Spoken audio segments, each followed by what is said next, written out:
What's good, Internet? And here we are with Super GG Radio, part of the NPR of Illinois podcast. We are here with a special episode with a very special guest, Jim Stormdancer of Twinbeard Games. Hey, Jim, what's going on? Hi. First off, you are a maybe you don't obviously you don't say this, but you are a prolific game developer in your own right. Jim Stormdancer, is that the legal name? It is. It is the name that my wife and I picked for ourselves when we got married, because neither of us wanted to be named after the other one's dad. So we chose a name that we both changed our name to. Wow, that's kind of brilliant. I've heard more stories in the last 5 years of people choosing their own name. I recommend it. It's nice. You also build your own kind of legacy there. Yeah. You're in charge. You're in charge of your namesake from now. I'm in charge, and any appropriation you can accuse me of, I am absolutely guilty of. In that name choice, if I was still going by Crawford, that any sins committed by the person who made up that name they happened long ago, and I cannot be held liable. But Stormdancer, I'm absolutely responsible for my own destiny. See, that's brilliant. I know people who have gone, they wanted to go back to say their maiden name after a divorce, but instead made up a new one, or merged their maiden name and old married name into some amalgamation. You can really, when you want, you can just create your own destiny, and that's a really cool idea. Yeah, I think that more people should embrace that. Though we lose a lineage there, but I mean, do we need a lineage always? That's what 23andMe is for, right? Yeah. Okay. Yeah. See. Yeah. Okay. We're on the same page there. It's just my dad plays guitars in old 70s hippie bands. That's kind of it for me. It's that's my lineage. So I'm well, I probably don't need the last name. You're right. All right. So getting into the interview now, that wasn't the interview at all. Your game development career started with making small games for friends. You kind of started by making games, you thought your friends would like, and kind of throwing them at there. They're kind of, coming up with weird, quirky one-offs here and there. How much of that is that in your ethos of your work, in general moving forward? Do you use that a lot to kind of find, your demographic is my friend group, and also you kind of have a tendency to brainstorm these ideas. Is that still how it works for you? Well, so I have two questions to answer there. One is the first one. Hopefully, I'll remember the second one in a minute. The first one is I can't remember the first one. How much is it the ethos of your work to make games that are for your friends? Right. Yes. So I started out making games okay, hang on. I should start earlier. I wanted to get into the games industry as a teenager and in my early 20s. And I actually did for a brief moment, and it didn't work out. And I decided, I'm going to let this go. And decided, this is going to be a hobby now. And at that point, it became, I'm making this stuff for fun as a hobby project. And de facto, my audience was my friends. And that's actually the situation that was still the case when I made Frog Fractions, which was my breakout hit that got me a career that allowed me to have a game development career on my own terms. Okay. That game dev career has kind of run its course now. I got a chance to do a few sequels, and none of them did well enough to they did well enough to sustain me as a starving artist in Oakland, but as you do, not well enough to support a family, which is my situation now. I have a wife and a kid. And so I left it behind. I've got a big boy job now. I'm working at Firehose on Tectonica, if you're wondering. That was going to be my next question. Yeah. But I still make games for friends. And honestly, I think that I most recently made a sort of a Christmas card game thing where it's kind of a descendant of the glider mini game in the Frog Fractions Hat DLC. Okay. And mashing that up with VVV, where you're flying around like an open world maze collecting presents. And I did that in like a week. I sent it to my friends. I got screenshots back of the 100% completion screen, which I was like, this is awesome. This feels great. This is a way for me to connect with people, which is what art is really for. Like, I feel like so much of, and this infected me as well, like our relationship as a species with art is pretty unnatural nowadays, where art is, because you kind of have to, art has to be your job in order to justify making it, like in order to have the time to make it. Yeah. And if it's going to be your job, you need to be selling it to a global audience. And so art becomes you consuming the best art that's made in the world in the past week. And artists are trying to sell to that global audience. Whereas I think a much more natural human approach to art, like for the purpose of art, the reason art evolved in humans was for you to connect with your friends and family and empathize with them better and get closer to them. And I've kind of come back around to that as like, you know what, this is actually much closer to what art is for and should be for. What was the other half of the question? Do you remember the? Well, then it was, do you also like brainstorm a lot of ideas with your friends? Do you ever like just kind of sit down and like talk to them? Like, 'cause that was the thing where you'd bring part of the game to them, and then they would discuss it with you, and then you'd kind of move forward with that discussion. Right. Yes, that was specifically. So this is something that I've talked about in interviews about during the development of Frog Fractions. I would show the game to people, they would play test, and then we would have a discussion about like what would be funny if this happened next. I haven't used that specific process again since then. But I do still have conversations with friends all the time, and ideas come out of that all the time. And these are ideas that I have to write them down. I have to latch onto ideas that I have or find that I like, because it's kind of a cliche that people that any human like has more ideas than they have time to build. Yeah. That's not the case for me. Like, I am often, or historically have been often in a situation where like I'm practicing this skill set that I am enjoying doing, or I just want to build something, but I don't know what I want to build. Like, and I would be in that situation and just rack my brain for like an idea, like what do I want to draw right now? What kind of program do I want to write right now? Because I just had this abstract drive to create something. And I solved that by just having a notebook, like a game ideas notebook. And by notebook, I mean text file. I would... Yes, as you do. Right. Yeah. I would write, as ideas happened, I would write them in the text file. And then now when I have the urge to create something and the free time, which is much less nowadays...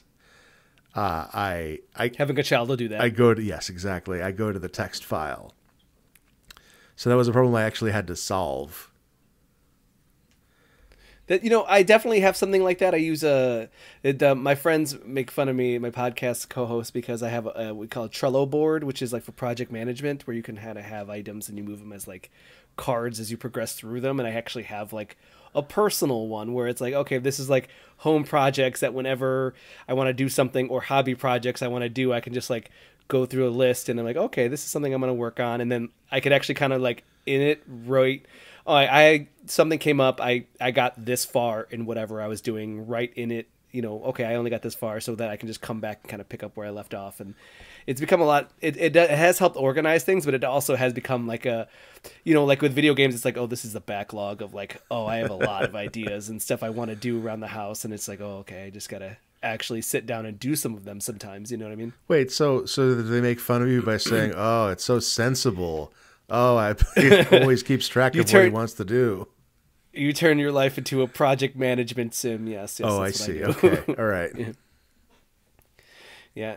Have you introduced the child to video games? Is that like, or have you thought about, like, I know a lot of people that kind of use video games as like they found development tools, and like now you see games that are just like essentially organization, but by way of programming, and like children's games and stuff like that. Have you thought about that with your child, or actually making a game about fractions via frogs?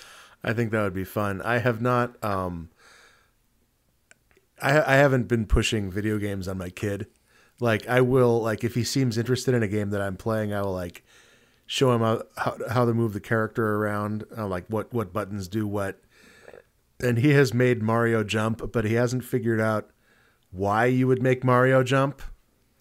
So like there isn't that connection there yet. One thing that I am extremely looking forward to, like he just started really getting into Legos. Oh, fantastic! Yeah, it's a lot of fun. He's building trucks and building houses and all sorts of things, mostly vehicles. And I am looking forward to like getting into like Minecraft, and even like getting into simple game development tools with this kid. I think that's going to be where the real magic happens. Yeah. So then you can really kind of dig into it with them and kind of get into like some more detailed, like longer form projects. I do have a friend who his children are, I believe, like 7 and 9, and they got into Legos, but you could kind of see how far it goes, where he's like, oh, we got this big Mario puzzle box. It's the question mark box. And then he's like, yep, the kids lasted about an hour and a half, and this thing's like a 9-hour project. So that's what I guess I'm doing this afternoon is they walked off after 30 minutes, and they're like, nope, done. Was this like the Lego NES that it was? They actually make like a giant question mark box, and when like walls pop out, and it's like a little mini Mario levels on different sections. So it's even more intense than that SNES one.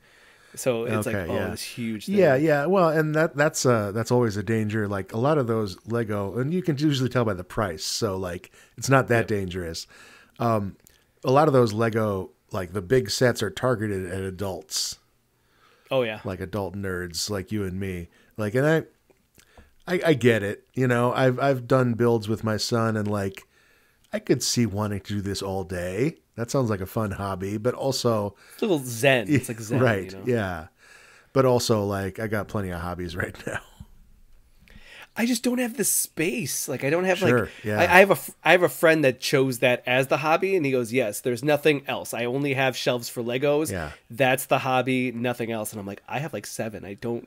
And I don't display them. They're not displayable hobbies, so it's right. Yeah. Well, yeah, and similarly, like when you put together a jigsaw puzzle, you don't put it on display. You're just like, okay, now we take it apart and put it back in the box. Like, but when you put together the big Lego set piece, like, are you supposed to just put it on a shelf? You buy stands for it, but the way my friend does it is that he has like 10 display sections, and once like he gets a new big thing that's really detailed, that he's like, okay, well, one of these has to go. My dad does the same with guitars. He only has 6 guitars, but he buys 5 a year. He just rotates them out into like, okay, this one, I got to sell this one now because I got this other one. So, it's a way to keep going and have it be kind of ongoing forever. Sure. Yeah. You never really get tired of it because it's always just kind of looping through. Yeah, I could see it. Yeah. It's a thing. Frog Fractions, the series, has been like this. a loose base story with just a bunch of a handful of mini games throughout. Obviously you said that you were kind of make a couple things here and there. Now, were there mini games that you didn't use for Frog Fractions, and is there a chance of like, I know I would, and I know several other people who would, at least probably 20 people who would pay for just a Jim Stormdancer mini game bundle, $20. Well, just put that out for there. like just a bunch of individual games separately. They could just be like 10 to 15 minute games, 30-minute games. I mean, yeah. It was a Sprexis, the roommate. Spexris, yes. Spexris. What was it? Super passive aggressive xenomorph roommate irritation simulator. You have no idea how often I just want to show that to people.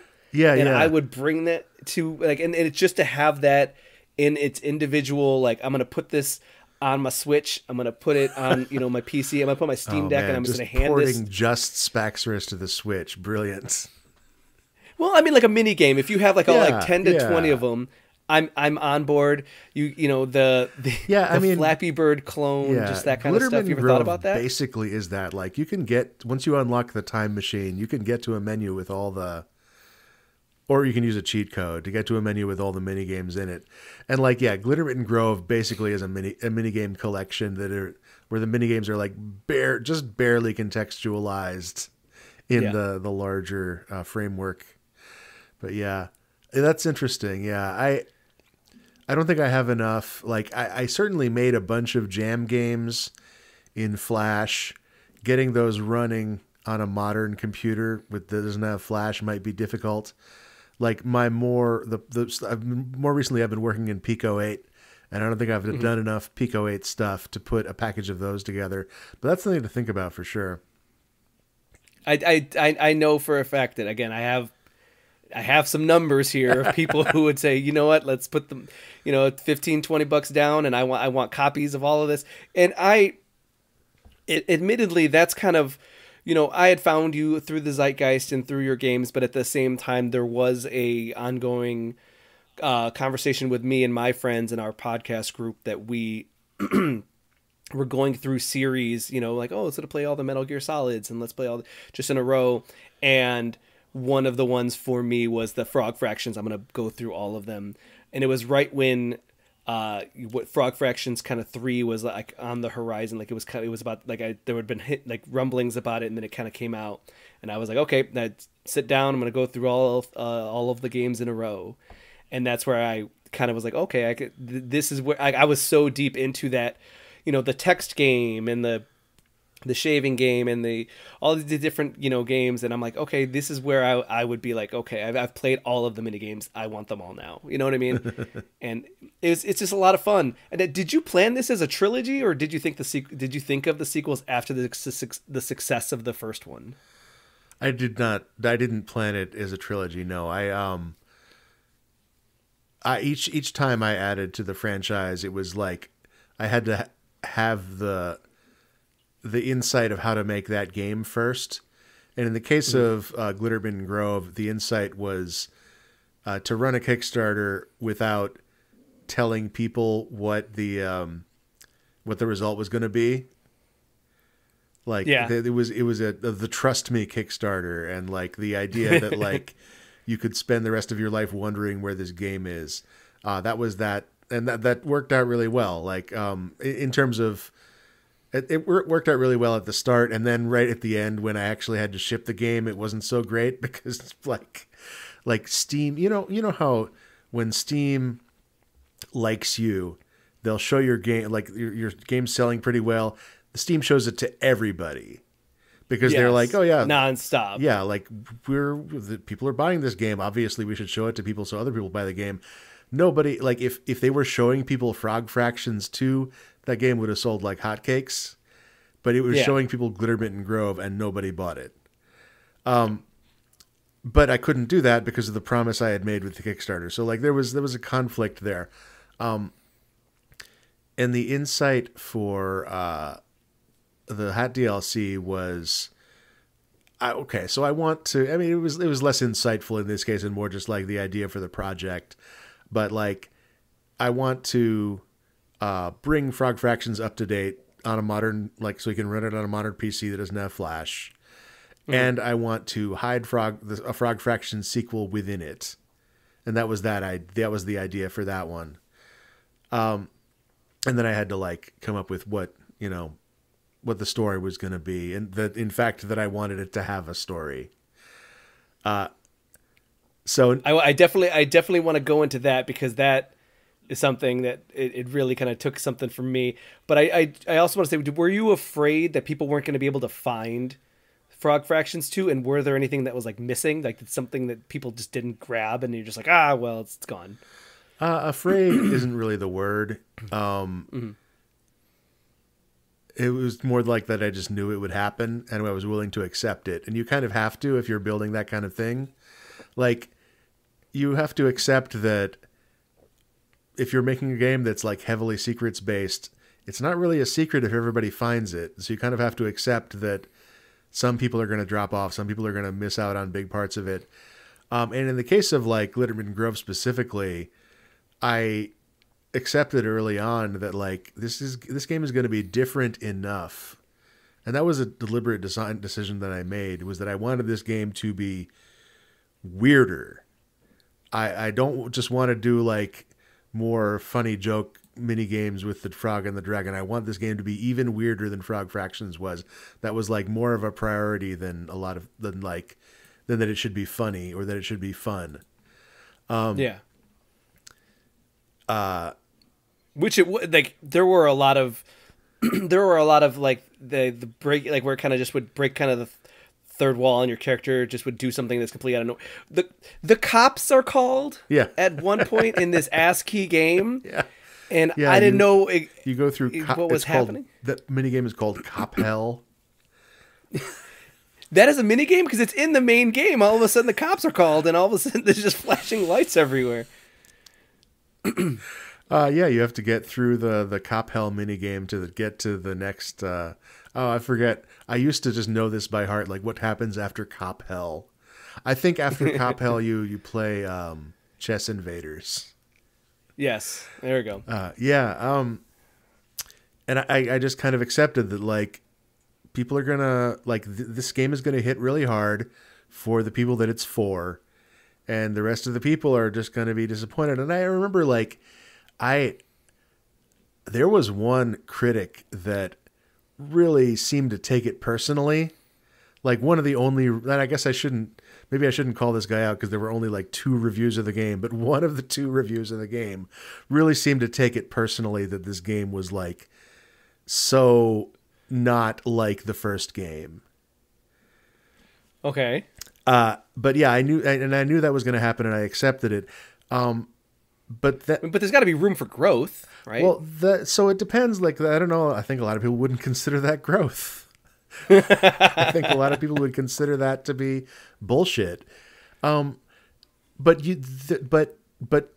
to your point, the game can't be the same thing again, because that's not what Frog Fractions is. No, it has to go in a new direction. Like it's supposed to subvert your expectations, right? And I actually tried to thread that needle with the Hat DLC, where like I made the decision like I want this to be like, so the Glitterman Grove was like you would call it a follow up maybe to Frog Fractions, but maybe you wouldn't really call it a sequel. Like the Hat DLC is a sequel, like a story sequel with the same characters, but later on in their lives going on a new adventure. What I kind of made the decision up front, like I wanted to be able to tell a story on purpose this time, because the Frog Fractions, like, it was kind of a buddy comedy, but I didn't do that on purpose. That was just like what my development process happened to create. I didn't like shape it that way. But in the case of the Hat DLC, I shaped the story deliberately. I created characters, and I put them in a situation that I knew would result in interesting mini games.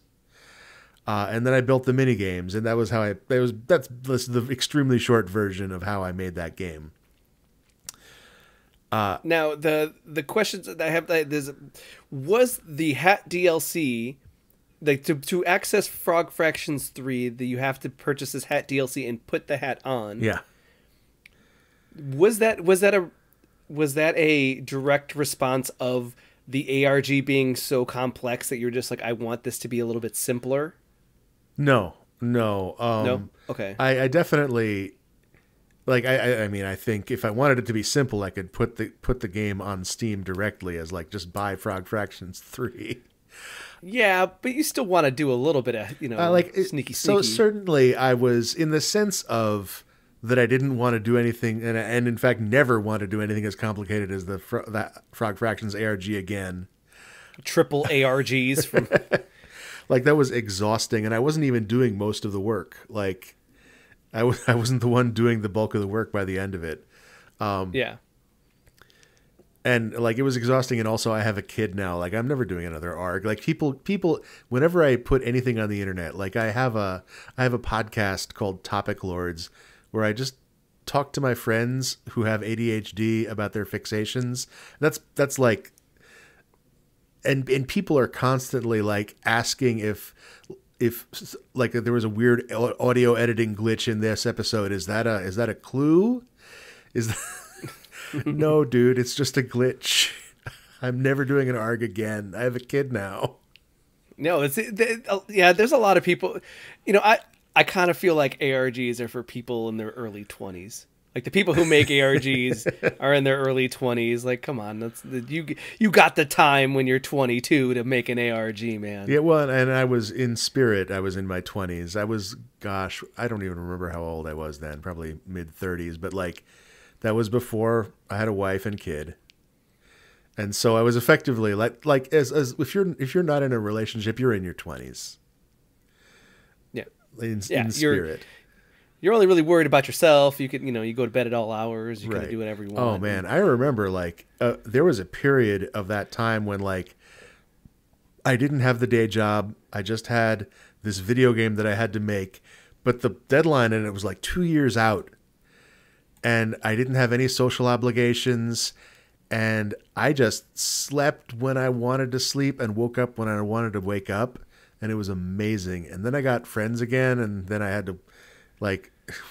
If I wanted that kind of schedule, if I wanted to hang out if I want to hang out with my friends, I have to be up at a certain hour. It was. I mean, I don't know if you want the like 4 a.m. friends. That's a whole other set of friends. Yeah, those are nice. I gotta say, I miss having that kind of friend. But like, almost all my friends are adults now, and it's like nobody wants to go to Safeway in the middle of the night and riff on the novelty breakfast products. Oh yeah, I remember college. Me and my friends used to go to the Walmart because it was all hours. It was 24/7, so we'd go there and just watch Christmas movies on their television displays for like 2 hours. And it's like that was aimless, but also the best, like one of the best nights of my life. Yeah, that's fine. Yep. And when I say nobody wants to, like they all want to, but yeah, they've got obligations. No, I always talk about I miss pop-ins. You miss the friend just kind of hanging out and like coming over, and like I have like 2 friends left who I go, yeah, you just come over whenever you want, and they actually do it, and I'm like, this is great, this is the best, just like a friend coming over. It's like a Jane Austen novel. Like you just hang out in your window and like looking out your window for some reason, and a friend walks by carrying groceries, and you shout down to them, and like that's how people used to get together. That's how I've met like my best friends. Is that I walked 3 doors down and was like, hey, you want to hang out? You seem like you like cool music. Yeah. End of story. Best friends for life. But so back to now we're starting to move on to Frog Fractions 3, and it had one of the biggest subversions of expectation that having gone through 1 and then 2 and starting with 3, it subverted my expectation. It had heart. Oh. It really like. I made a sad dad game. Was this you saying goodbye to your frog and like Frog Fraction friend? Was this like the sending off into the sunset, like Indiana Jones 3? Like we're saying goodbye. I said goodbye to Indiana Jones at Indiana Jones 3. Aww. But you know what I mean, though. In 1989. Yeah. Yeah. You know, the characters you'd grown to love, you had Yeah. built them and you had created them and you had written them. And now, like, I felt love from those characters. I think I felt like I felt for you. I was like, oh, he's saying goodbye.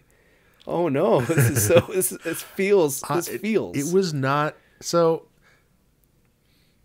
It was not on purpose, but I think there was an element of that there because, like, when my wife got pregnant, and I was like, oh shit, now I need to really buckle down. I can't just like make indie games money now. I need to make big boy money. And so this was right before GDC. And so I put out the call on Twitter, like, okay, guys, I'm going to be looking for a job at GDC. Hook me up with those interviews. Hook me up with those meetings. And I got hooked up with a meeting where, like, a guy just wanted to fund the next Frog Fraction sequel out of his own pocket. Wow. And so I got this miracle, and it was good money. Like, it was adult money.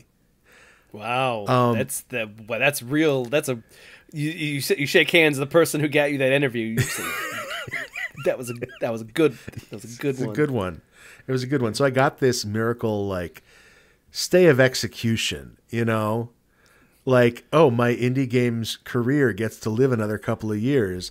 And there was always, I gave it a slim chance, but a chance that, like, I would be able to, like, that this game would be a hit, and then I would be able to live on that money.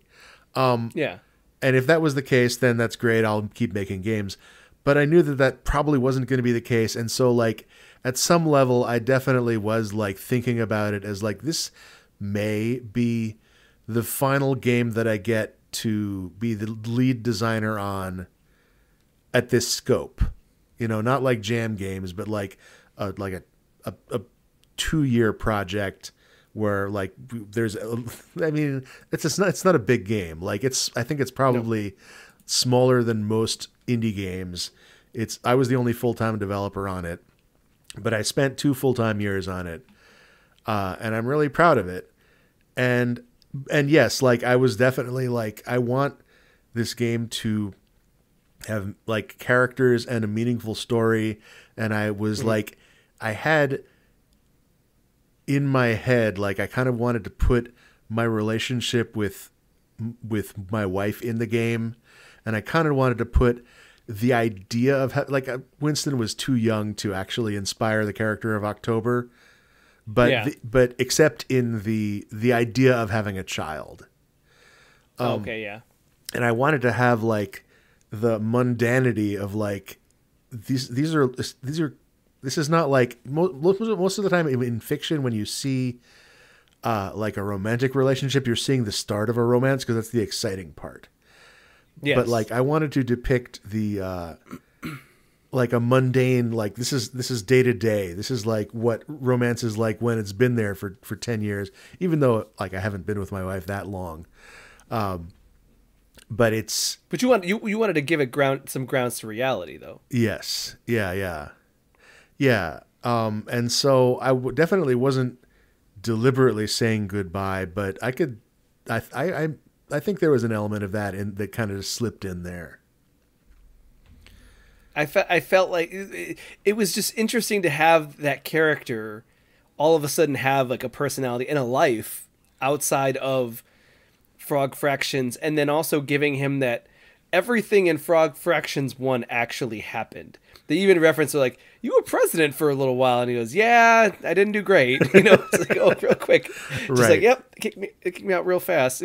But it's, you know, like, you were on that other planet, and you committed genocide for a quick minute. And he's like, oh, yeah, that happened, you know.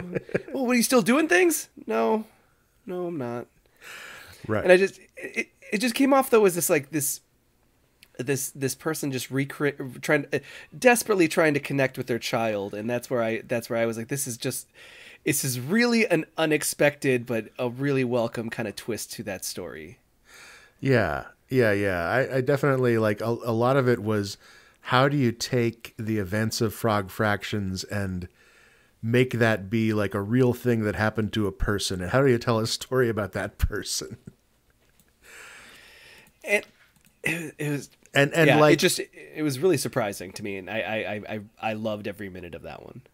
oh, that's awesome. I'm really glad to hear that. And part of what I was trying to do is you would find this game by like replaying, probably most likely by replaying a game that you had played 10 years ago. Or I guess it was maybe 8 years at the time of release, 8 years prior. And Yeah. so I wanted to make the game kind of speak to that idea of like, you're trying to relive an adventure that you had a long time ago by going on the exact same adventure again. Isn't that kind of pointless? Or isn't that like inevitably disappointing? And I kind of wanted to put that in the text of the game. And I think that kind of got muddled up with the idea of like, more than one playtester asked me like, is this you speaking to the idea of like, you have to make not like you complaining that you have to make another Frog Fractions game? Really? Which is not the case. Like I was No. very happy to be working on that project. But it's like, I also decided like, you know what? It's okay if the audience thinks that's the case. Like, I think that's an interesting interpretation too. I never grabbed that. I just grabbed it as this just kind of like this. It for me, it felt like this character it was at the age where he was starting to like slow down, and you even kind of get that like, you know, there's even there's a museum. Yeah. That he's just it's the football star reliving his heyday, and everyone's saying, yeah, okay, Grandpa. It is very much like that. Yeah. And that's where I felt like that there was that character was not a character. It was almost like a non-character a little bit, and then all of a sudden now it was this fully fleshed 3-dimensional person.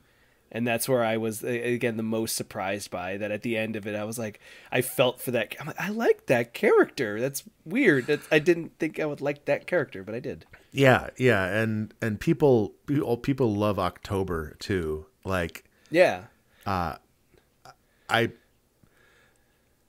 did it, so it's hard to say. Like when I made Frog Fractions, a lot of it was just an accident. Like some of it I was doing, like, certainly I was making decisions on purpose, but like the lightning in a bottle that happened to that game was something that was ultimately not in my control. It was something that the universe did. Like Frog Fractions happened to me, like the same way it happened to the audience. And so I'm really cognizant of the idea that, like, you know, I'm making storytelling decisions. I'm trying to put like certain emotions on the page or on the screen, and I'm trying to like create a reaction in the audience. But also, I have no idea what I did to make people love October so much. Yeah. So, like, I mean, you wrote a compelling, you know, side character, buddy cop character, right? Like as a child. Yeah, I guess so. Yeah, and I'm really, I mean, I'm proud of all the Frog Fractions games, but like that one, I think is probably my personal favorite.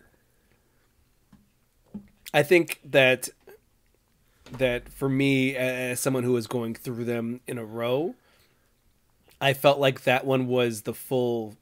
Everything came full circle. Obviously, 2 being a little bit of an outlier, but the fact that 3 really kind of came back around to everything in those games mattered, even when you didn't think so. And by the end of 3, I felt happier having played 1 and 2 before, like right away. Yeah, because then it just kind of it gave it context. It gave it a point. For me, yeah. and that's where I was saying that's where it was like it was very surprising for that, as like a game that I knew as like these kind of wacky kind of one-offs, and then all of a sudden it just becomes like a full circle of actual meaning. Yeah, and it was such a different experience, and such a different, like, when I was making Gloonerbitten Grove, I was definitely like I was saying that my primary driver was to make something weird. And like that was how I made every single decision on that game was like, what can I do that would be like the most outrageous thing that I could do right now at this junction point? And like you do that for 2 years and that's the game you get. And it was such a different experience to be doing something much more like, yeah, there's jokes in there, there's weirdness in there, but it's so much more directed. It's so much more like the Hat DLC is so much more like trying to achieve a specific goal and trying to like get like tell a specific story about and like trying to have like cohesive characters. It was like very different. It was a very different experience to make, and I have to imagine it's very extremely different to play as well. Like I would when people like a lot of people still don't know there's a Frog Fractions 2. Like sometimes I still get that reaction like, oh, it's out. Like, but I'm constantly talking to people like who, even friends of mine who don't realize there's a third game in the series now. And I always ask them like if when they talk about like how they still haven't played Frog Fractions 2 yet, like maybe you shouldn't. Like what did you like about the first game? Because like I think you are an outlier in liking all three of them. Mm-hmm. I think like Frog Fractions 1 was widely popular. Again, I have no idea how I did that. Couldn't do it on purpose. And Frog Fractions 2 it appealed to a certain sensibility. Like if you liked the weirdness and like outsider artness of Frog Fractions and you wanted it to be even more of that, then that's what you got. But if you wanted it to be a little bit more of a story, like then I would actually recommend skipping. Don't even play the second one. Play the Hat DLC because that's the sequel you want. I think that the other part of it that for me was that I really enjoyed, like I would give people, and you kind of mentioned this before in previous interviews where you would just sit people down and give them the link to Frog Fractions, and that's what I would do. I've actually brought Frog Fractions to several friends without like you have 2 hours, you're gonna play this link, and you're gonna talk to me about it. You're gonna talk me through it, and we're gonna talk about it together. And I just want to experience your experience with that. And I've done that 4 times now, and each friend has come back and just been like, I don't know what you're showing me. But I feel like with 2, you have to commit to the bit, and that's a bigger ask, I feel like, especially with the length. I agree. Having a 2 hour runtime and with 3 roughly a 4 hour runtime. It's a lot less of a commitment for the bit, and also there's in 2 those mini games though in 2 are just in Frog Fractions 2, like there are parts where it gets hard. You have to get good at the mini games. That never happens in except for the text adventure. The text adventure was tough, but that's just like in that you have to know how to play text adventures, and that's really like. It's kind of I still think it's amazing that I got people to read so much text in a video game. Yeah. Like, modern audio, modern at the time. Considering that text adventures are kind of a lost art now. Right. Yeah. Yeah. And even being able to play them, you have to kind of be a technical person. And that was exactly like me. It was me making games for my friends. If I had known 1 million people are going to play this game, well, actually, maybe then I would have made the text adventure even harder. But like if I'd known, like if I'd wanted 1 million people to like the game, I wouldn't have thought like, yeah, text adventure right here. That's the way to do it. But yeah, like I that was a design constraint of that I chose Flash, for the Hat DLC, right? Was like none of this should be hard. All of this should be like either either super breezy or like at the very least, like if you have trouble with it, the game kind of just rushes you through it. Yeah. Because like you're not here for a challenge, you're here to experience this story, or at least that's what I'm hoping for.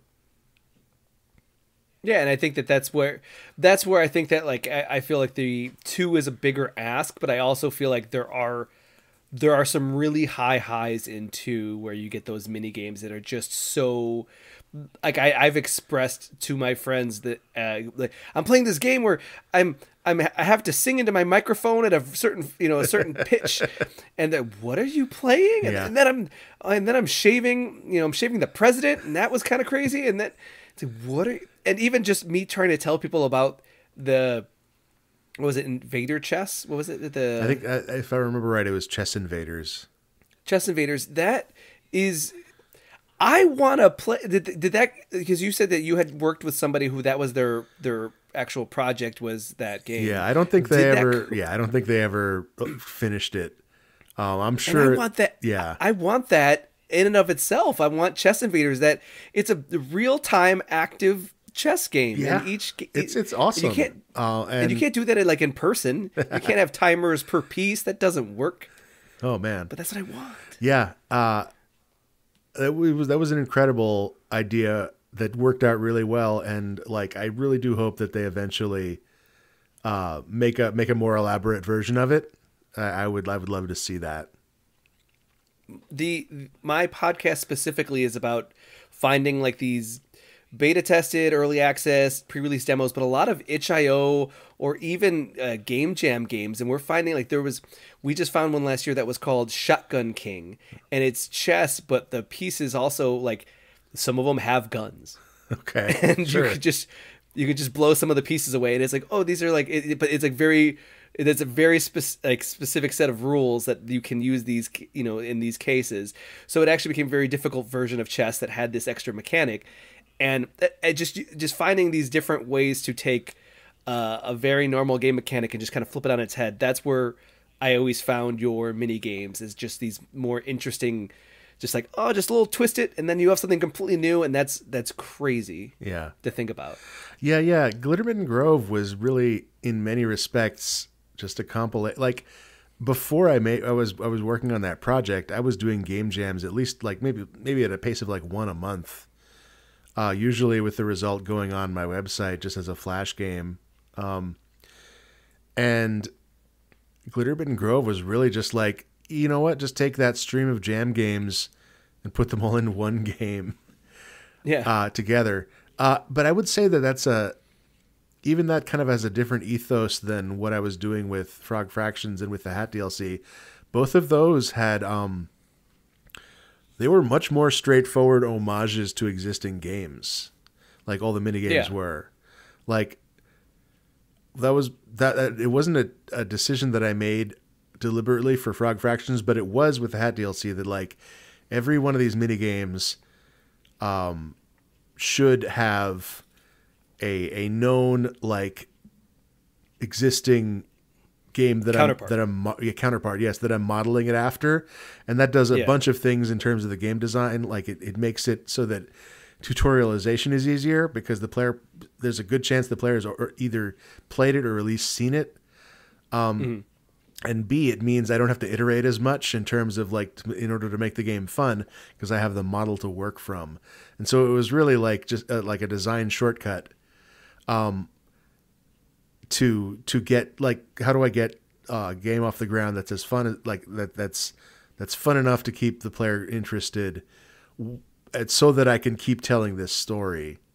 And that's a very different kind of experience from Glitterbitten Grove, which was more like, no, each of these mini games is itself a gameplay experiment.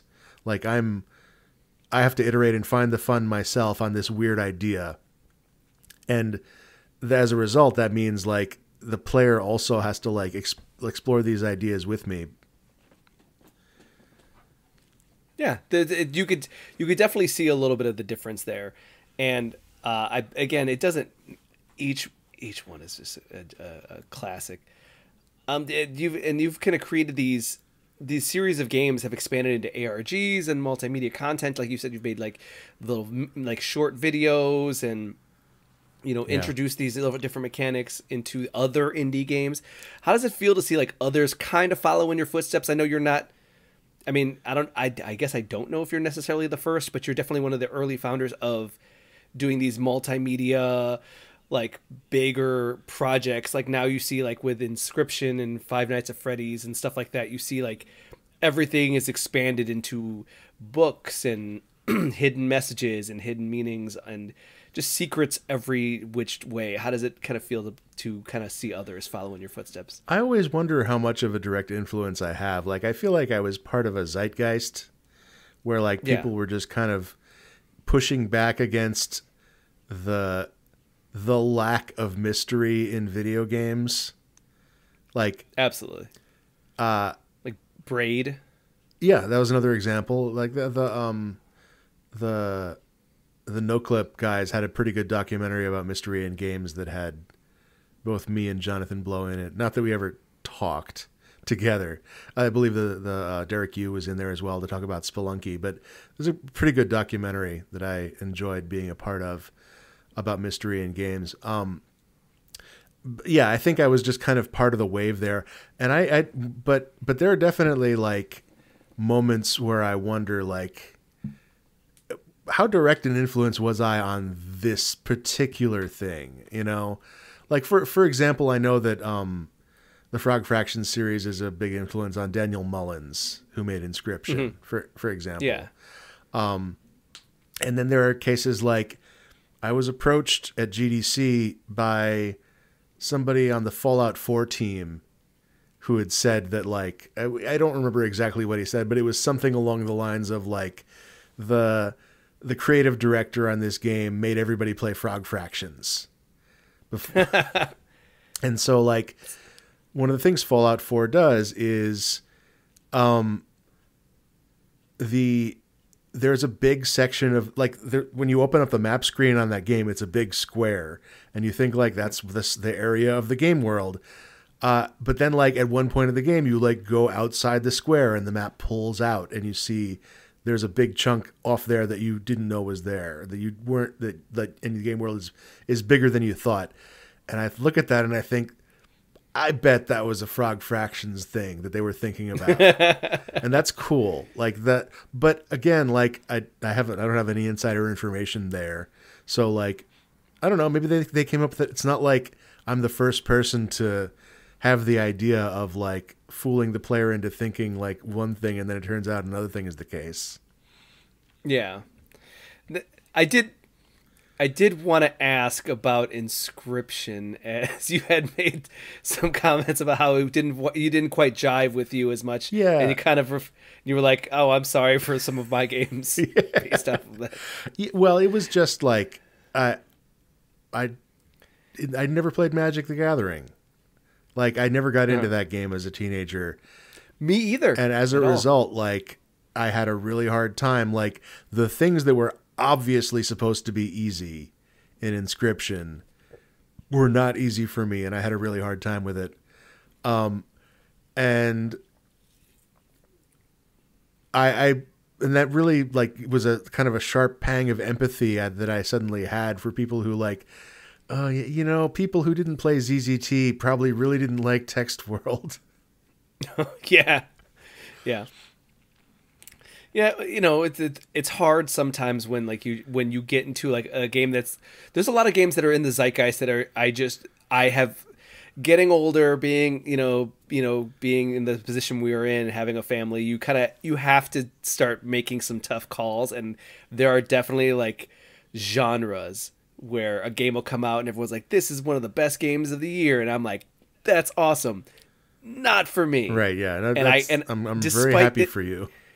Yeah, and I used to be that I would still buy them. I would still buy them all the time. And then now this last like 3 years I've said, I know how this is going to go. I've seen this story play out a bunch of times before, and I'm going to end up saying, "Oh, that's awesome. I'm glad you guys like that." No. I'm okay. Yeah. Oh, and I know people who long after they stopped having they stopped making room in their lives for video games because they had prioritized other things. They would still buy video games.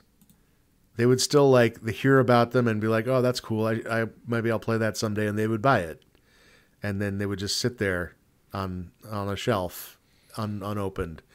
But there's also a certain value and what's the next best thing to enjoying the art from the artist you love? The next best thing maybe is just supporting the artist you love. Yeah. Financially, there's value in that, and there's a joy in even if you don't ever open the box, looking at the box on your shelf, say, yeah, that's a cool game. Maybe I'll play it someday. Yeah, that's a testament to the foot locker below my television, filled with games that one day I hope to play. The one thing I did want to talk about also is just that now, I don't know if you've noticed, but there's just a big wave of indie game crossovers. Huh. Everybody is everywhere. I mean, they have Dead Cells. They've done 2 separate DLCs that is just oh, here's the guy from Hotline Miami, and here's the kid from Cave Story, and here's the knight from Hollow Knight, and they just throw them in. They have 2 separate DLCs. It's 4 different characters. You see Rivals of Aether has Ori from Ori and the Blind Forest, and in Shovel Knight. And then we're looking right now, one of the games that we're going to talk about is that there's a game called Framemakers that is a Smash Brothers, but they give all the dev tools for anybody to make their own characters, and their characters are the character from VVVVVV. Sure. And it's just those characters. Have you ever thought about throwing hey, anybody want to use my frog guy, and just throw him in there, and you could make your moves? And it's tough to do something with a frog. All he can really do is jump and lick. He can't even walk, which makes it. He could ride a dragon. That's true, and that's why I put him on the dragon, to give him more mobility. Yeah, you could have him ride a dragon. There's some things you can have him do. I feel like there's some mini games we've seen him in, especially in kind of 3. Yeah, that we can kind of make him do. I have not thought about that. When you said or you're talking about all the characters that kept getting added to Dead Cells, I get the feeling that that's just people in indie games just know other game developers, and they just they get to chat and have these ideas. That's exactly how the Sigil ARG came together. It was I would go to PAX or GDC and meet up with somebody, and I was kind of friends, kind of just acquaintances with them, and they were and I would be saying hey, how would you like to be part of the Frog Fractions 2 ARG? I think that's what we need to do, though, is we need to get you to into some of these these little text chains or these conversations, and hey, anybody wanna throw my character in their game? Okay, we're in. I think we could make that work. Here's what I want. Any listeners know how to make this happen? Please put me in touch. Do you remember Cadence of Hyrule? Yes, it was a pretty good game, pretty enjoyable. Yeah, it was a miracle that those guys got to make a Zelda game. How did that happen? Oh yeah, that's what I want. Who do I have to talk to at Nintendo to take the Text World engine and make a Zelda game out of it? I think that there's only been 2 companies that have gotten access to that IP, and that was the Dynasty Warriors people and the Cadence of Hyrule people, which is kind of crazy. It depends how you. It was Capcom that made they were making Zelda games on the Game Boy, right? On the Game Boy Color. Yeah. But I guess that was more of an outsourced project, right? And that's what I mean, though, is that to get the IP and kind of do something a little bit crazy outside of genre, I believe it's only those 2. Anyway, I need your help, listener. I need you to figure out how to make this happen. Do your part. Go sign a petition. If there's no petition, make the petition to get you as access to the Zelda IP. Yes, that's right. All right, okay, we'll shout that out. Thank you. No problem. You mentioned that you worked was part of like you got to be interviewed and be part of the No Clip documentary. How did that process go? Like, do you feel like that was a fun process, and do you think that it affected the legacy of Frog Fractions? I think if anything, it documented the legacy of Frog Fractions. I'm not sure that it bolstered it significantly. But it was a fun thing. Danny reached out to me. We were both living in Oakland at the time.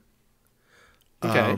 And we picked a place to do the interview, and they asked me some questions, and I sat in an extremely uncomfortable position because That's how you do it. because of the background they wanted to have. But yeah, it was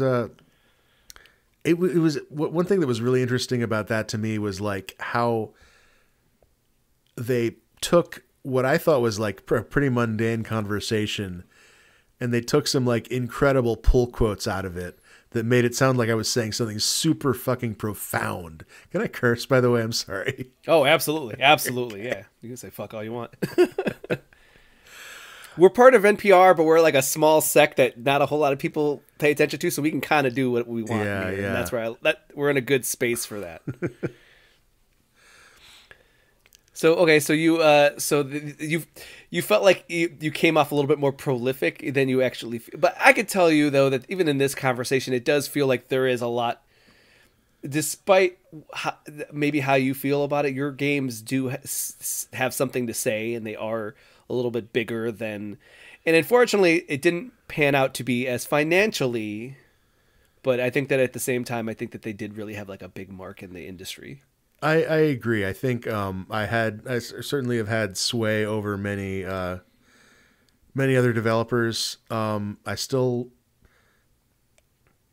get people talking to me about these games, and I'm super proud of them. Like as just artistic achievements. Like I am, and also like this isn't because of Frog Fractions, but like I've got a wife and kid who are amazing. Like I've got a really good life, and I'm really happy with it.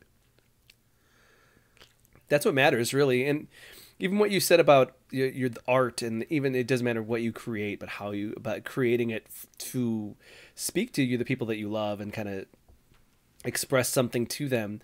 I know that I personally just like kind of I paint, but the thing is always that I only paint like once every 5 years. But the thing is always that for me, it doesn't matter. I need once something. What like you said, I'm always kind of trying to think of what I want to do. But once I have like inspiration, it's kind of like, well, okay, I get it out of me, and I'm just really proud of it. And I do get a lot of compliments, but I'm like, it doesn't matter about compliments. What it matters was that I felt the need to create something, and I only get kind of that urge for in that medium at least once every 5 years. So it just for me, it's just about what matters and how it feels to you, right? Yeah. At the end of the day. Yep. Humans need to make art, but apparently sometimes they only need to make art every 5 years. Yeah. Yeah. And there is like a little bit for me, like, man, I wish I did paint more, but it's like nothing really hits me. I'll just paint aimlessly over and over. And I'm like, okay, nothing's hitting me. I need something. Well, I need a spark. And that usually comes every 5 years. Yeah. Yeah. Do you feel like when I know that you were kind of a little bit of the outsider, but do you feel like you've seen the industry change? Obviously, Flash, right, has kind of moved on, like, but now we've kind of moved to itch.io. You get a lot of itch.io stuff coming out, like every which way, especially these unique and interesting titles that are just kind of like you said, like Frog Fraction mini games. You get these one-offs, and how do you feel like that's kind of affected the industry? So the big change that I see. So Flash going away was a bummer. Like that was a big shame. Like that whole legacy is not lost because there's been like significant preservation efforts to make it to keep it from being lost, but like much harder to access. And also like it was one of the best ways to get a game in front of an audience. With zero friction, with as little friction as possible. Yeah, because you don't need anything. Right. You would just and this kind of inevitably stopped being the case with phones because it was just such a vastly different interface. But then also like when phones stopped doing Flash at all, then that made that harder as well. And like JavaScript is pretty far still from being a good game platform, in my opinion. Yeah.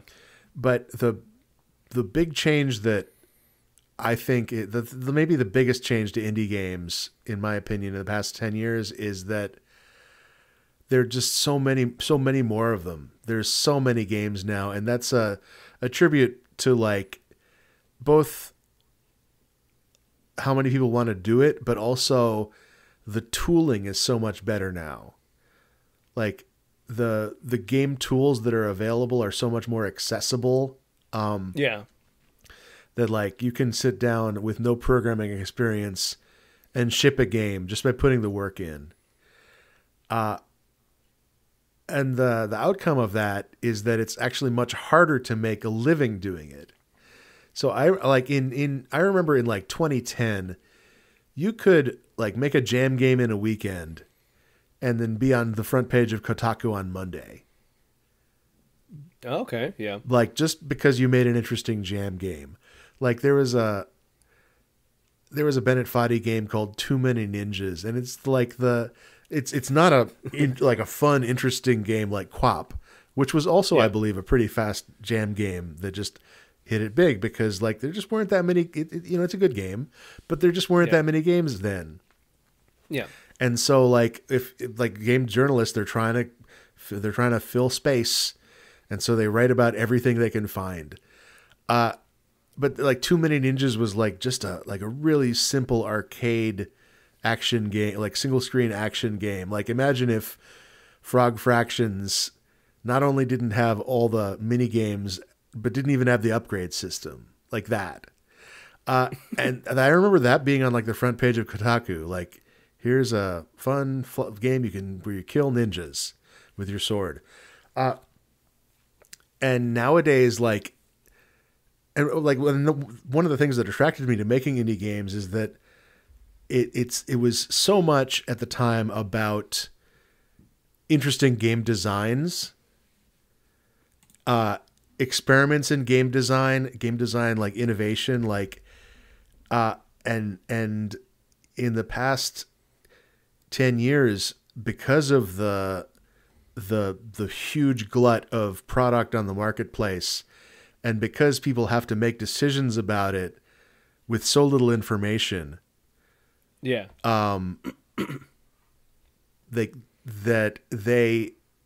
like so much more of the focus has become like, does your game have impeccable art direction? If no, then you're just like, no one even looks at it. Like you need perfect art, like an interesting, really good art style to even be like considered. And there are exceptions like Vampire Survivors is the big one from last year. That was a breakout hit, and in part I think that was like a Flappy Bird kind of a situation where it's a good game, but a lot of the appeal of that game is that you're playing a meme. Oh yeah, absolutely. And the other part is that like a lot of indie games I've heard of like stories where. To like you were saying before, like it's really hard to get to the front page of Steam and like even stay there for longer than like 15 minutes. I've heard stories of Nintendo had to crack down. There would be an indie game that would come out. They would charge $60, but then drop it down to like $6, and then have like this giant percentage off sale. So when you go to the sales tab, it gives you like the highest percentage off, and you got this indie game that no one's ever heard of. We're like, oh, it's not that much. And also it's super discounted. Perfect. That's really funny. But they were people were doing it en masse, and then Nintendo had to start cracking down. Like, you can't get that low that quick. Like you can't be day one 90% off. That's not how we're gonna let you do it now. You have to be out for like a year or something like that. So there became harder rules, but like people were trying anything to kind of get to that front page, get to the discovery that people needed to even look at their game. Yeah, well, and I think that's a testament to like how bad game discovery is these days. The way to handle like, and I'm not seeing significant movement on any of the major players in this direction. The way to handle that is better ways to connect the players with the games that they'll like. Like Steam has a lot of information about what games you play, and like I still get like, oh yeah, you'll probably like Grand Theft Auto, you know. Yeah. No, I've curated mine enough that there are games that someone will say like, oh, you might like this game, and I'm like, really? And I'll search it on Steam, and it'll actually pop up, and it'll say, this was excluded from your preferences because you don't like these types of games. And I was like, good call. Okay, that's fine. I mean, my friend said I like it. I look at it, nah, not my thing. Good call, Steam. And they're working on that for Steam, but yeah, the PlayStation Store is a mess. I don't know if anybody really goes to the Xbox Store as much at all. I haven't heard much hide or hair of an Xbox Store, and the Nintendo Store is confusing. Yeah, it's confusing. I mean, I think this is one of the biggest problems facing like someone trying to sell into the global art marketplace now. I worked on a game. I worked on the Kickstarter for a game. It wasn't even the game. It was a sequel to a game that came out in the 80s. I don't know if I'm allowed to say what game it was. And I worked on a prototype for it with the intent of the prototype being used to make the crowdfunding video for the crowdfunding campaign. Okay. And the campaign went live, and I tweeted about it, and like the tweet got like 2 likes, and the campaign got basically no money. And I have talked to many people since then who expressed their love to me apropos of nothing, of like that original game. It just came up in conversation, and I was like, oh, did you know about this crowdfunding campaign for the sequel? And they were like, no, I definitely would have given lots of money to that. And like, I think that game in the 80s sold like 100,000 copies. I bet, 10-20% of those people would be interested in a modern sequel. Yeah. But they're not on a mailing list. They're just in the world abstractly. They're somewhere in the world, and like there's just no way to get to them to inform them about this product. Like so I love the game A Short Hike. Yes. And I recently found about, and this was only like a couple of months old, so this is not even that egregious a situation. I found out about the game called Little Gator Game. Which is basically a short hike with the serial numbers filed off, and also just larger in scope. Like it's a bigger game, like a longer hike. And the fact that, like, I would have first of all, I would have expected. I've talked enough about A Short Hike that I would just expect people, my friends, to tell me about this thing. Why isn't Steam shoving this game in my face? Like I'm exactly the audience for this. And it's just not there. It's not getting recognized or noticed. That's where at least where we try to stay with our podcast. Is just try to find those ones. I was looking up one of them. There was one that I was going to tell you that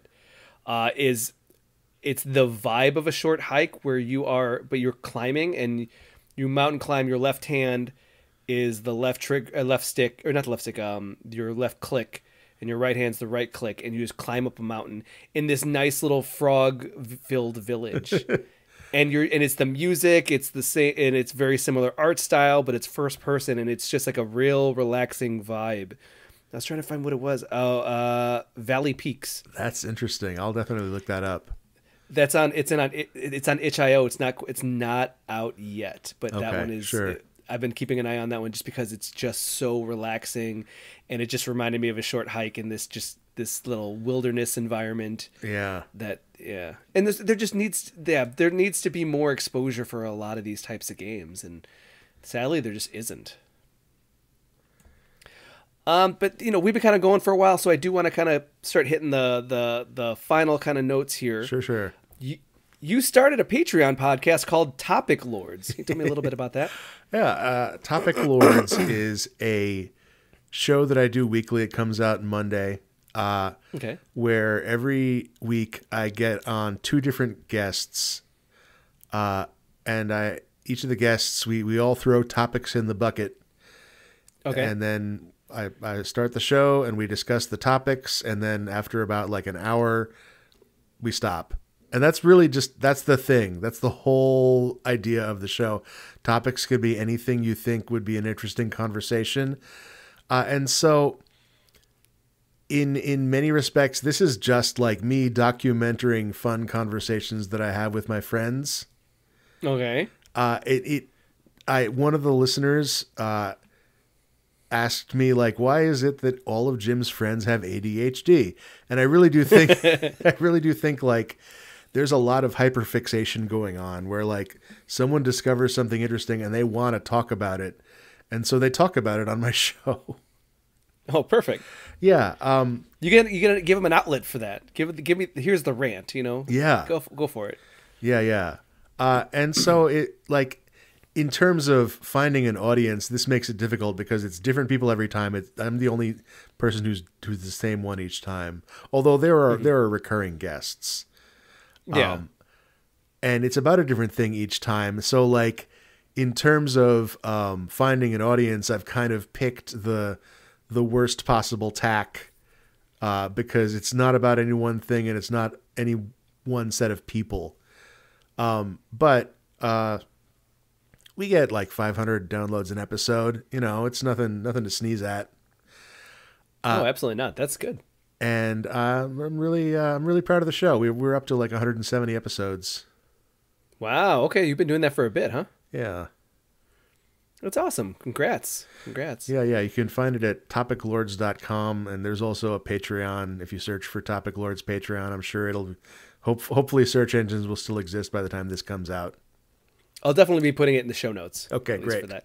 Are you on Spotify? You're on the Spotify's and everything, or just straight off the website? Yeah. It's on a lot of different services that, like, I use a podcast hosting service that just automatically farms it out to a bunch of different services. So I would imagine I just followed it on Spotify. Great.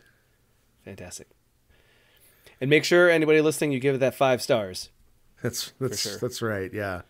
I'm sure it's helpful somehow. It's for discoverability. Oh, right. Okay. Yeah. That's what it's for. That's what everything's about. It's discoverability. That's right. Yes. Okay. Sorry. Yeah. Go on. No, you go ahead. You go ahead. Well, I was just going to go on a tangent about how, like, tangents. Topic Lords started out kind of as a way it was an excuse to talk to friends, but under the auspices of like creating content for my audience. You know how you can't have hobbies without monetizing them. Maybe that's yeah, of course. Maybe that's just me. No, that's all our podcast is. We happen to get affiliated by NPR on a whim, like just randomly, like, nice. We end up meeting people and doing a thing. But for the most part, it was just a bunch of friends, and we're all college and high school friends, and we just moved apart, and we didn't. It was our way, like it just became like we were weekly hopping on Discord and playing video games, and after a while, we're just like, we should just like record on this, and that's what came about. Good times. Yeah. But I've definitely been like reframing it lately as being more about the human connection. One of the things that you get if you pledge to the Patreon is you get on the Topic Lords Discord, which is this just lovely tiny community.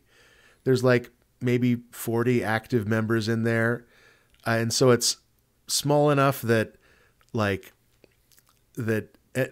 like big enough and small enough that you can make friends in there. You know, I don't know if you've ever made a friend on Twitter. I don't think I ever did. It's just not on Twitter, but I definitely have friends from like I made a friend in like an AOL chat room or like because there's like IRC, 40 there's right? like 40 people in there and not a million. Yeah. Yeah. And that's what I mean. Like it's a lovely community, and I've started kind of reframing it from being like, this is not about making content for an audience. This is about human connection. The connection that I'm having with like the people I'm talking to on the show and also the people I'm talking to on the Discord. It's lovely. That's awesome. And you've kind of created, been you've made your own community now that you feel like you should be proud of your community, right? And it's people, like-minded individuals, people you would almost like. I would probably have half my Discord group on a podcast, right? I have had a lot of them on the podcasts. Exactly. See, there you go. And that's what I mean, is that you've created something with a bunch of like-minded individuals, and that's really important. Yeah. Now, you being a sandwich imaginer, what is your favorite sandwich makeup, including bread, sauces, fillings? What would you say as... I gotta go with the hamburger. Like it's a classic, but it's definitely my favorite sandwich. You know, you get the burger patty. It could be a turkey patty. That's fine too. You got to get the Thousand Island dressing or similar, like that family of dressing. You know, you got some vegetables on there for texture. Like it's a great sandwich. I love it. A grilled cheese is very good. Grilled cheese is excellent. Yeah. Yeah. You know, I'm trying to think of like, what, like I just can't truck with cold cuts. Like they just do, they do not interest me. I like to warm them up. And I also like subs. Warm cuts. Yeah. Warm cuts is pretty good. Now we're talking. But at a certain point, you're making a panini, right? So it's like, well, that's a whole other thing. Karaoke go-to. If you ever do karaoke, what would be your song of choice? Oh, I don't do karaoke, but there's someone on the Discord who said that they like to do the song Barbie Girl, and they like to do both of the voices. Oh, perfect. So I would definitely, if I were the kind of person who would do karaoke, then I would pick that because I'm stealing their idea. I've seen someone do, they asked for John Lennon Beatles Imagine. Uh-huh. But they sang the lyrics to All Star. Oh yeah, that's if you sing it slow enough, it works. Crazy. I've heard several takes on that actually. Yeah, I've seen someone do that live. And it's a good idea. Okay. It's a good idea that it's really got legs, and that's why people keep doing it. Yeah. And what are you currently playing? What's sticking out with you? Sticking with you? I just finished Tunic, and by finished I mean got to the point where like I don't have the patience to solve all the remaining puzzles, even though it looks really cool. Like Tunic is an extremely good game if you so on its face it's like a Zelda clone, and by Zelda I mean Zelda 1, not the later Zeldas. Like it's like the first Zelda. And in terms of art style, it's like what you saw in your imagination when you played Zelda. Absolutely. And it works pretty well as a Zelda clone. I didn't really care for the combat, which doesn't really that doesn't mean anything because I don't like combat in any game, basically. Okay. I felt like Tunic, it was too slow. I played Death's Door the year before, and I felt like Death's Door was snappier, and that was like enough for me. Sure, yeah. But what it does with secrets is really kind of off the charts. Incredible. Like there are all sorts of like weird touches in Tunic that seem like they're just kind of one-off things that after you've played this game for like 8 hours, you start realizing that each of these things is actually meaningful and important to a larger puzzle that you didn't even know existed. Yeah. It all adds up to something really beautiful, and it goes deep, like way deeper than I was willing. Like it goes into ARG territory, which is why I was like, okay, I've gotten all I'm going to get out of this game, but that was awesome. Like, I was really impressed. I definitely went back, but I definitely did not figure it out organically. I kind of looked up what they were doing with the overall, like, you know, kind of like you have to start doing weird inputs in weird places button. Like, yeah. And once I understood that, then I was kind of able to do it. But I definitely looked that up because I was so I was so intent on like trying to figure out like what were they trying to say with some of these symbols and meanings, and then I was like, oh, okay, I see that they are inputs and you know this kind of thing. So Yeah. but it definitely was like just the layout of the world itself is just so intricate. Yeah, it's really well done. It's really just a incredibly, like, and I think it took like 7 years to make, so it makes sense that everything is just so, because they certainly had the time to make it so. Yeah, It was known as Zelda Like a Fox for a long time. They had that URL for a long time. That's too. pretty good. Yeah. I could see why they changed it though.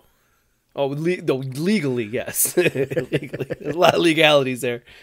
Anything else you're playing? I just started Little Gator Game. It's Yeah. I already talked about that though. It's pretty good. It's I don't know. I was a little disappointed and like just how talky it is. Okay. It's much more like JRPG style storytelling where you're sitting through cutscenes, and there wasn't like a whole lot of that in a short hike. A short hike is more like you can Kind of walk to the up. point. Yeah, much more concise storytelling. Like, and you might walk up to somebody and have like a short conversation with them, but like it's something you're opting into, not something you're forced into. Yeah. But it's still charming and enjoyable. And I'm always playing the New York Times crossword. Wow. Yeah, Okay. That's impressive. Is it? How often do you finish? Almost every day. Okay. Yeah. Then yes, that's very impressive.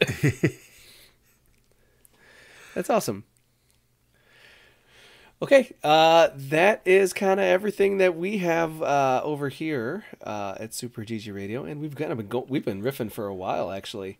Yeah. I hope I didn't take too much of your time here. It's fine.